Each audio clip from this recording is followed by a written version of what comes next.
नमस्कार। मैं मुकेश पंडित। जिस तरीके से हरियाणा चुनाव के नतीजे आए हैं उसको लेकर कांग्रेस में गंभीर मंथन चल रहा है। वहीं पर इन नतीजों को लेकर बीजेपी में उत्साह का माहौल है और वहीं इन नतीजों को लेकर इंडिया गठबंधन में दरार पड़ती हुई नज़र आ रही है। वहीं पर इंडिया गठबंधन में कांग्रेस के सहयोगी दल कांग्रेस पर हावी हैं। आइए जानते हैं इन पर एक एक करके कहाँ किसकी कमी रही और कहाँ कौन कितना हावी है और इन नतीजों से बीजेपी को क्या फ़ायदा हुआ, क्या नुकसान हुआ है। जैसे कि ये हरियाणा चुनाव के नतीजे आए हैं उसको लेकर सबसे बड़ा झटका तो कांग्रेस को लगा है, क्योंकि कांग्रेस को इन नतीजों का कोई भी आभास नहीं था या ये सोचा नहीं था कि इस तरीके के नतीजे भी आ सकते हैं। वहीं पर राहुल गांधी ने भी एक इमरजेंसी मीटिंग बुलाई या कहें कि चुनाव की हार की समीक्षा बैठक बुलाई। उस समीक्षा बैठक में राहुल गांधी ने ऐसा क्या कह दिया या ऐसा क्या बोल दिया जिससे कि क्षत्रपों की नींद उड़ चुकी है। और राहुल गांधी ने ये तक कह दिया कि मुझे सब पता है, कहाँ किसने क्यों कैसे हराया है, बस सबने अपने ही स्वार्थ को आगे रखा है। किसी ने भी कांग्रेस के स्वार्थ को या कांग्रेस की विचारधारा को या कांग्रेस के साथ चलने को राजी नहीं हुए। सिर्फ अपने निजी स्वार्थ को या अपने आपसी संबंधों को लेकर आपने ये जो रिजल्ट आया है, ये मेन कारण सबसे बड़ी भूमिका ये भी निभाता है। वहीं पर कांग्रेस ने ईवीएम को लेकर भी सवाल उठाए हैं और वहीं कांग्रेस की तरफ से लगातार ईवीएम को लेकर सवाल उठाए जा रहे हैं। वहीं पर कांग्रेस ईवीएम को लेकर सुप्रीम कोर्ट जा चुकी है और लगभग सबूत के साथ, इनके साक्ष्य के साथ ईवीएमों को लेकर कोर्ट में सबूत देने वाली है।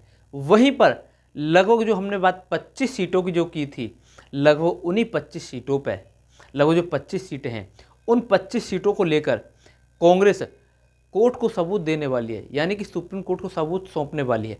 क्या कोर्ट का जो निर्णय होगा क्या जल्द ही निर्णय आएगा या जो ये निर्णय है पूरा 5 साल लटका रहेगा जब तक सरकार बीजेपी अपना कार्यकाल पूरा कर चुकी होगी। क्या ईवीएम का जो मामला क्या रहेगा। वहीं जिस तरीके से कांग्रेस चुनाव हारी है और इंडिया गठबंधन में कांग्रेस के सहयोगी दल कांग्रेस पर हावी हैं, क्या इसका नुकसान कांग्रेस को उठाना पड़ेगा या फिर ये कहें कि जो ये हार है ये कांग्रेस के लिए एक संजीवनी का काम करेगी, या ये कहें कि ये जो हार है ये कांग्रेस को, ये राहुल गांधी को सबक सिखा कर गई है। सबक हम इसलिए कह रहे हैं क्योंकि क्षत्रपों के ऊपर छोड़ना ही कांग्रेस की या राहुल गांधी की कमजोरी है, यह हार का अहम कारण है। क्योंकि या तो मध्य प्रदेश का देख लो, कमलनाथ के हाथ में जो कमान छोड़ दी गई तो क्या नतीजे रहे, किस तरीके से या कितनी बुरी तरीके से हार हुई। वहीं राजस्थान जब अशोक गहलोत के हाथ में थी तो वहाँ का क्या हाल रहा, वही हाल छत्तीसगढ़ का था जहाँ क्षत्रपों का राज था, जहाँ एक नारा था अब की बार भूपेश सरकार, जो कि मतदान से 7 दिन पहले उसको चेंज किया गया कि अब की बार कांग्रेस की सरकार। उस नारे से भी कांग्रेस को काफ़ी नुकसान हुआ था, क्योंकि जो गुटबाजी थी वो पनपी थी और उस गुटबाजी का नुकसान भी हुआ था। वहीं एक कहावत और कांग्रेस के लिए प्रचलित हो रही है कि अपनी परोसी हुई थाली बीजेपी को सौंपना। मध्य प्रदेश में भी जीती हुई बाजी हार गए, भरी हुई थाली बीजेपी को सौंप दी। वही हाल छत्तीसगढ़ का, वही हाल अब हरियाणा में भी हुआ था, जो कि एक आसान सी जीत को इतनी बुरी तरह से जो हार में तब्दील हो गया। क्या इसके पीछे का क्या और कारण है, उन पर भी आज प्रकाश डालते हैं, उन पर भी एक नज़र, सरसरी नज़र घुमाते हैं। वहीं अब पहले बात बीजेपी की भी करते हैं, क्योंकि बीजेपी जिस तरीके से सरकार बनाई है और सरकार में वापसी की 4 जून के बाद से बीजेपी का जो हाल था, या ये कहें कि इन गुजरातियों का या दिल्ली दरबारियों का जो बुरा हाल था, वो एक बहुत ही नाजुक स्थिति थी, संघ भी इन पर हावी था। क्या अब संघ इन पर हावी हो पाएगा? जिस तरीके से ये हरियाणा का चुनाव के जो नतीजे आए हैं, इससे दिल्ली दरबारियों को एक ऑक्सीजन का काम किया है। वहीं पर एक बात और सामने निकल कर आती है, या फिर एक बात और है जो दिलचस्प पेच है, जो इस समय में जो 4 राज्यों के चुनाव थे, जम्मू कश्मीर हो या हरियाणा हो या महाराष्ट्र या झारखंड, कहीं ना कहीं तो बीजेपी जीतती। मगर सबसे बड़ी बात एक और ये भी है कि अगर हरियाणा जीतने के बाद कांग्रेस, और अगर ये इंडिया गठबंधन महाराष्ट्र हार जाता तो बहुत बड़ी भूल होती, या ये कहें कि बहुत बड़े नुकसान होता। ये हरियाणा की जो हार है, कहीं ना कहीं इंडिया गठबंधन के लिए फ़ायदा भी साबित हो सकती है, और ये जो हार है हरियाणा की, कांग्रेस गठबंधन के लिए तो फ़ायदा हो सकती है, मगर कहीं ना कहीं कांग्रेस के लिए नुकसान भी है और फ़ायदा भी है, क्योंकि हर चीज़ के 2 मायने होते हैं। क्योंकि हार से फ़ायदा तो ये है कि राहुल गांधी को जो छत्रों पे जो थोड़ा बहुत विश्वास या भरोसा, या अपने जो 40 चोर जो हैं उन पर जो भरोसा लगातार कायम था, उनसे थोड़ी दूरी बनाएंगे और अपने हाथ में जो कमान रहेगी। अगर हरियाणा में जीत होती तो राहुल गांधी के हाथ थोड़े से छत्रपों के मजबूत होते और राहुल थोड़े से कमज़ोर, या ये कहें कि छत्रपों के को सौंप दिया जाता सब कुछ, और वो नुकसान शायद महाराष्ट्र में होता। मगर इस हार से महाराष्ट्र के लिए सबक सीखा है कांग्रेस ने भी और इंडिया गठबंधन ने भी। नुकसान ये है कि आने वाले चुनावों में कांग्रेस को थोड़ा सीटों का सामंजस्य बिठाना होगा। कुछ सीटें कम मिल सकती हैं, क्योंकि महाराष्ट्र या झारखंड जैसे राज्यों में, क्योंकि जिस तरीके से यहाँ हार हुई है, क्योंकि उस चीज़ का जो आत्मविश्वास में जो डूबे हुए थे और जो हार हुई है, उस तरीके से अगर महाराष्ट्र में सीटों का नुकसान तो हो सकता है, मगर जिस तरीके से यहाँ हार हुई है, हरियाणा की हार से सबक लेकर इंडिया गठबंधन या महा विकास अघाड़ी जो वहाँ मैदान में है, और वो इस तरीके से चुनाव लड़ेगा, या रणनीति जो है बीजेपी उसको फेल करने में कामयाब भी हो पाएगा। कि इसलिए हम कह रहे हैं महाराष्ट्र की बात, या महाराष्ट्र पर जोर इसलिए है क्योंकि महाराष्ट्र देश की अर्थव्यवस्था, या देश की अर्थव्यवस्था की राजधानी कहें, क्योंकि जो पैसे की राजधानी, या जो सबसे ज़्यादा पैसा है देश में, वो महाराष्ट्र के अंदर, मुंबई के अंदर है। वो जीतना हर हाल में हर दल के लिए एक नाक का सवाल है। और महाराष्ट्र तो इंडिया गठबंधन के लिए एक बहुत ही अच्छा मैसेज जा रहा है, क्योंकि उसके पीछे एक और है, क्योंकि लोकसभा में तो अच्छा किया ही था, वहाँ शिवसेना जो है, जो हिंदुत्व की जो बात करती है, बीजेपी का तोड़ वहाँ है। पीछे फील्डिंग एनसीपी और कांग्रेस की है, क्योंकि हिंदुत्व की जो बात होती है तो शिवसेना अलग प्रकार का हिंदुत्व है, बीजेपी का अलग, क्योंकि बीजेपी जो बांटने का काम करती है, शिवसेना सबको जोड़ने का भी काम करती है, जो उद्धव ठाकरे जो कहते हैं आजकल अपने बयानों में। वहीं जब आते हैं पुनः क्योंकि जो कहानी जो चल रही है हरियाणा से चल रही है, पुनः फिर हरियाणा आते हैं। हरियाणा में जो स्थिति बनी हुई है ये हार की, उसको लेकर राहुल गांधी जी ने जो एक मीटिंग बुलाई है, उस मीटिंग में ये तक कह दिया है कि मुझे सब पता है, मुझे सब पता है। ये बात राहुल गांधी ने क्यों कही? क्योंकि हर नेता अपने आप को पीछे ईवीएम के पीछे या एक दूसरे के पीछे छुपाने की कोशिश कर रहा है। हर नेता या हर गुट अपने आप को ईवीएम का सहारा लेकर बचाने की कोशिश कर रहा है, क्योंकि जो हार है वो गुटबाजी की सबसे बड़ी हार है।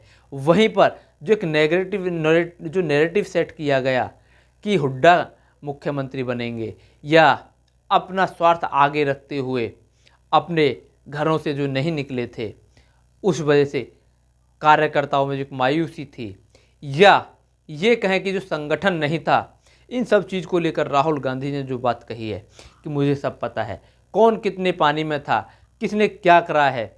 अगर राहुल गांधी को ये सब पता है तो इन पर कार्रवाई क्यों नहीं हो रही है? कब कार्रवाई होगी अगर राहुल गांधी को सब पता होते हुए भी? ऐसी राहुल गांधी की क्या मजबूरी है जो कि इन सब को ढो रहे हैं, या ये कहें कि इन लाशों को या डेड बॉडियों को उठाए फिर रहे हैं? ऐसी क्या कमजोरी है जो कि इन्हें लादे फिर रहे हैं, या फिर इनको ढो रहे हैं, या इनको साथ लेकर चल रहे हैं? चाहे उसमें वेणुगोपाल हो या संदीप सिंह हो, जो प्रियंका गांधी का निजी सचिव है, क्योंकि उसने यूपी में भी यही हाल किया और वही हाल हरियाणा में रहा, या फिर बावरिया हो या शैलजा या फिर सुरजेवाला। ये इन लोगों को लेकर राहुल गांधी ने अपना मत साफ कर दिया है और ये साफ साफ कह दिया है कि आने वाले समय में, संकेत भी दे दिया है कि आने वाले समय में कभी भी किसी पर कोई भी गाज गिर सकती है, क्योंकि उन्होंने साफ साफ कह दिया है कि मुझे सब पता है कौन क्या कर रहा है, किसने किसको हराया, किसको जिताया है, कहाँ किसका स्वार्थ कितना हावी था, या किसने पार्टी को या पार्टी की विचारधारा के साथ काम किया। वहीं जिस तरीके से ये नतीजे आए हैं, इन सबको लेकर एक बात और भी है कि अगर इन राज्यों में कहीं ना कहीं 4 राज्यों में बीजेपी कहीं तो जीतती, मगर हरियाणा जीत गई, ये फिर भी कहीं तक अच्छा है। अगर इंडिया गठबंधन महाराष्ट्र हारता है तो बड़ी ही गलती या चूक हो सकती थी, क्योंकि यहाँ से इस हार से सबक ले सकते हैं।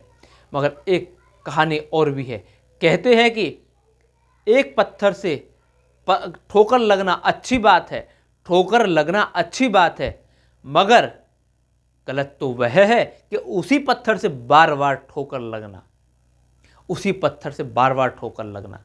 अगर इस हार से सबक लेकर अगर महाराष्ट्र में सरकार बनाने में कामयाब होते हैं तो अच्छी बात है, अगर इस हार से भी सबक ना लेकर महाराष्ट्र में भी अगर हारते हैं तो इससे बुरी बात और कांग्रेस या इंडिया गठबंधन के लिए कुछ भी नहीं होगा। वहीं जिस तरीके से अब से पहले कुछ लोगों ने एक जाट, जो एक कॉम्बो वहाँ था, जाट नॉन जाट की जो राजनीति, उसका ध्रुवीकरण किया था। क्या अखिलेश को साथ लेकर राहुल गांधी एक वहाँ रैली या रोड शो के साथ यादव को साधने का काम भी कर सकते थे? कारण एक और भी था कि हुड्डा को आत्मविश्वास था कि वो चुनाव जीत रहे हैं और वो अपने दम पर निकाल ले जाएंगे। वहाँ जिस तरीके से चौटाला परिवार पहले करा करता था या देवीलाल परिवार पहले करा करता था कि चुनाव जीतने के लिए शरद यादव को या किसी और यादव परिवार को साथ लेकर चुनाव जीतता था, वही हाल अब क्या कर नहीं सकते थे? जब गठबंधन में थे, सीटें ना दी कोई बात नहीं, साथ तो लिया जा सकता था, उनका फ़ायदा तो उठाया जा सकता था।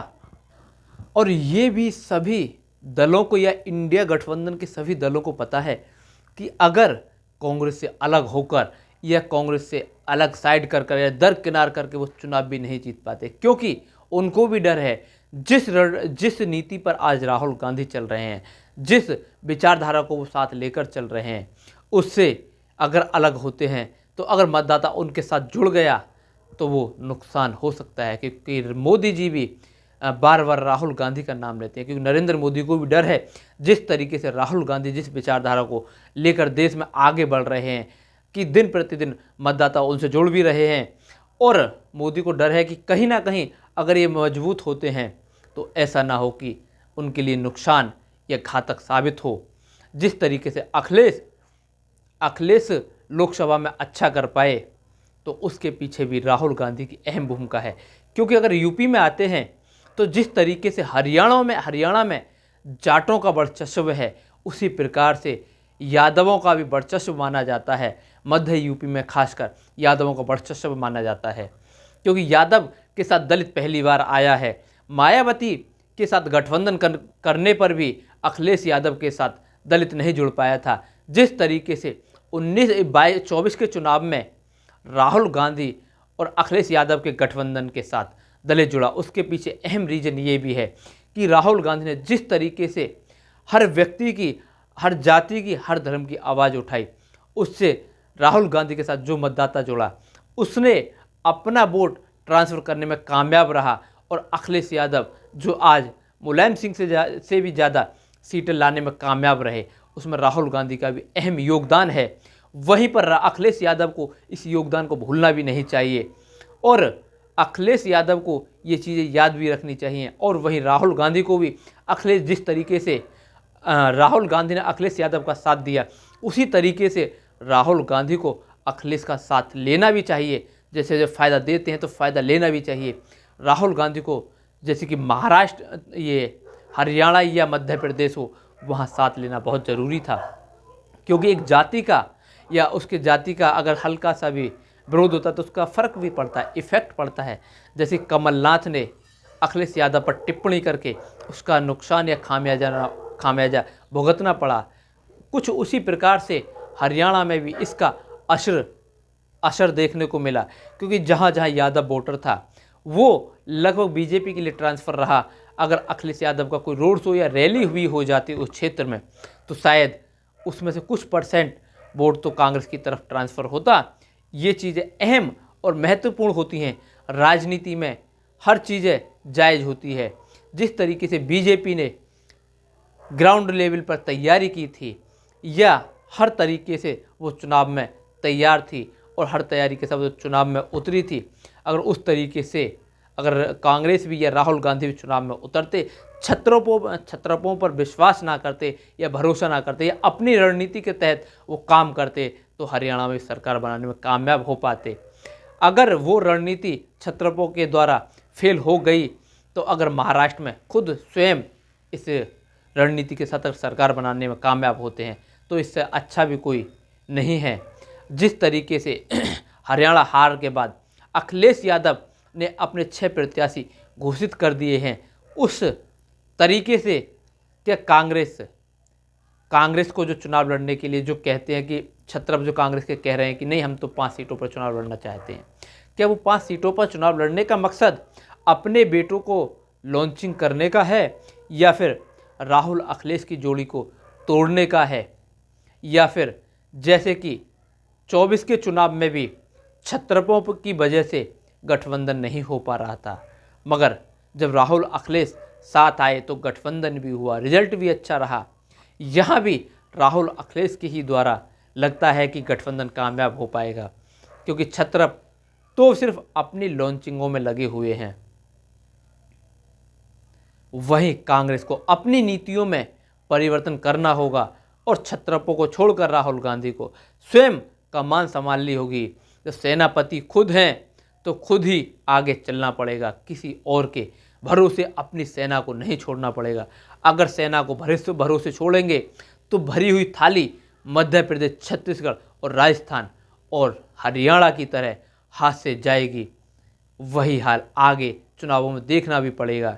मगर जिस तरीके से राहुल गांधी ने आगे का जो निर्णय लिया है, जो सुनने में जो आ रहा है, जो चर्चाएं तेज हैं कि राहुल गांधी हरियाणा में अपनी फिर एक यात्रा शुरू करने जा रहे हैं, या वोटरों का धन्यवाद करने के लिए कुछ नहीं कह सकते, मगर सुनने में यह है कि कोई यात्रा राहुल गांधी जल्द ही शुरू करने वाले हैं। क्या वो यात्रा महाराष्ट्र में भी शुरू होगी या सिर्फ हरियाणा तक सीमित रहेगी? जय हिंद, जय भारत। अगर आपको हमारे द्वारा दी गई जानकारी या वीडियो अच्छा लगे तो चैनल को सब्सक्राइब करें, वीडियो शेयर करें और लाइक करें। धन्यवाद।